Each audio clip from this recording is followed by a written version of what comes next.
Prière exaucée. Alif Lam Mim. Tel est le livre au sujet duquel il n'y a aucun doute. C'est un guide pour les pieux, qui croient à l'invisible et accomplissent la salate, et dépensent de ce que nous leur avons attribué. Il y a quelques années de cela, je ne savais vraiment si, de nos jours encore, il était possible de communiquer avec l'invisible. Nous avons tellement de témoignages du passé qui nous affirment qu'il fut un temps où il suffisait de prier assez fort pour voir un rocher, par exemple, se déplacer, afin d'ouvrir le passage obstrué d'une grotte dans laquelle nous étions enfermés, ou bien de passer sur les yeux d'un aveugle un bout de tissu, afin qu'il recouvre la vue, et ainsi de suite, que je souhaitais ardemment vivre ce genre d'expérience.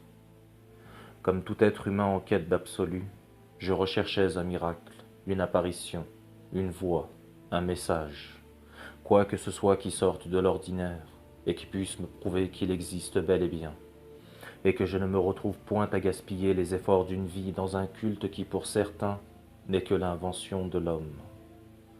Vous me direz en vous exclamant, mais le bien n'est-il pas un but en soi, et la prière un moyen de le concrétiser? Mais là n'est pas la question. Je crois qu'à cette époque je faisais tout simplement un caprice. Je souhaitais de tout mon être que Dieu se révèle à moi, comme il s'était révélé aux prophètes et aux hommes saints d'antan. Vous ne croyez peut-être plus aux miracles, mais après ce que je vais vous conter, je compte bel et bien vous convaincre qu'ils existent. Et peu importe cette époque de matérialisme accru dans laquelle l'on vous rit au nez dans certains cercles, lorsque vous affirmez encore croire en Dieu et aux miracles. Je demande donc à Dieu qu'il nous préserve de l'ignorance.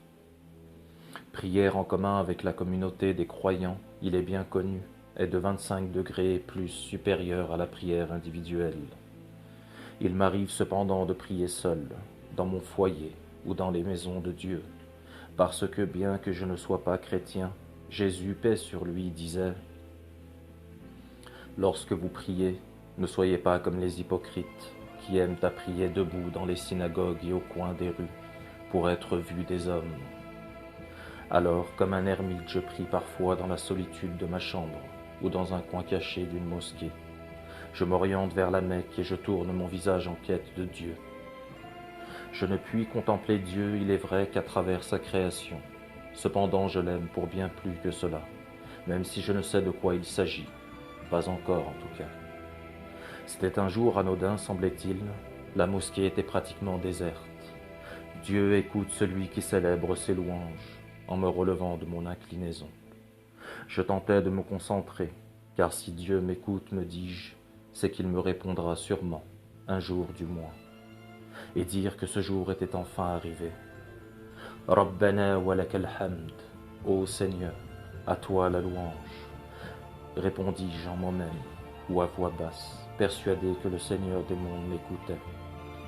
Je me prosternai ensuite, je m'offrais à Dieu de tout mon être, j'invoquais pour mon salut, le salut des miens et celui des croyants et des croyantes, sans distinction. En position assise, je siégeais comme sur un trône d'abnégation et d'humilité.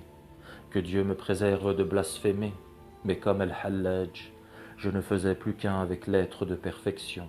Ana al-Haqq, je suis la vérité. Et puis je demandais tout de suite pardon pour cette absurdité. Allahumma ighfirli, ô Dieu, pardonne-moi. Je ne m'attendais pas à plus que cela, une prière parfaite, au moins dans la forme, mais anodine, me disais-je, avant que de saluer et de la clôturer. J'adressais mes louanges à Dieu, à son prophète et à ses serviteurs purs.